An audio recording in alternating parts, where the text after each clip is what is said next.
it to the stew. That'll make it a lot thicker." But when Milo slammed the icebox door shut and wheeled around with fire in his eyes, Trisha knew she was in trouble. "Don't you dare hit me again. I didn't move 3,000 miles all the way across the country to a place where all it does is rain all the damn time for you to use me as a punching bag every single time you get mad about something. I'm not putting up with you hitting me anymore, Milo." "Oh yeah? Then leave. Get out of my face and my house. What good are you anyway? Can't even fix the damn meal the right way," he groused. But when she reached for the keys on the counter to the only vehicle they owned, Milo's truck, he slapped her hand away. "You ain't taking my pickup. You want to get out of here? Fine, you walk. You leave with what's on your back."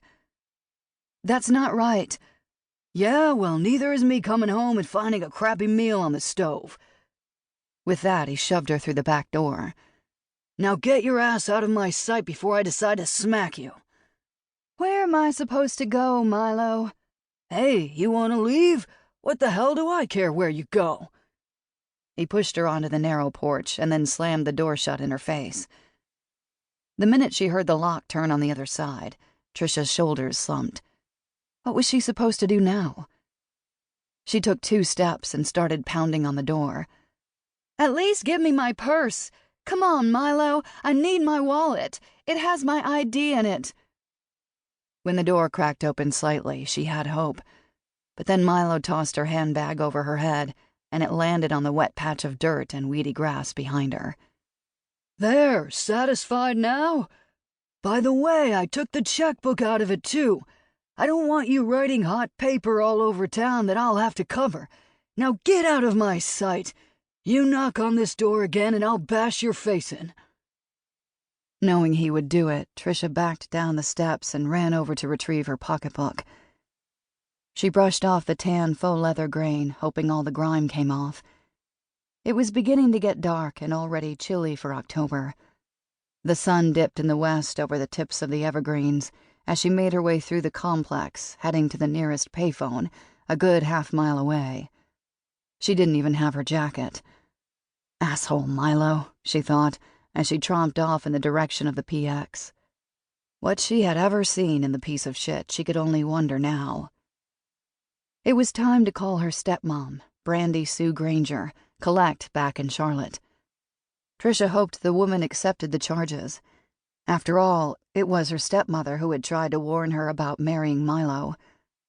She wished now she'd listened to Brandy. Not only that, Trisha hoped she could talk Brandy Sue into sending her bus fare to get back home. If that didn't happen, she'd have to hitchhike her way clear across the country. But first she'd have to wait for Milo to go to work in the morning to go back to the apartment to get her clothes.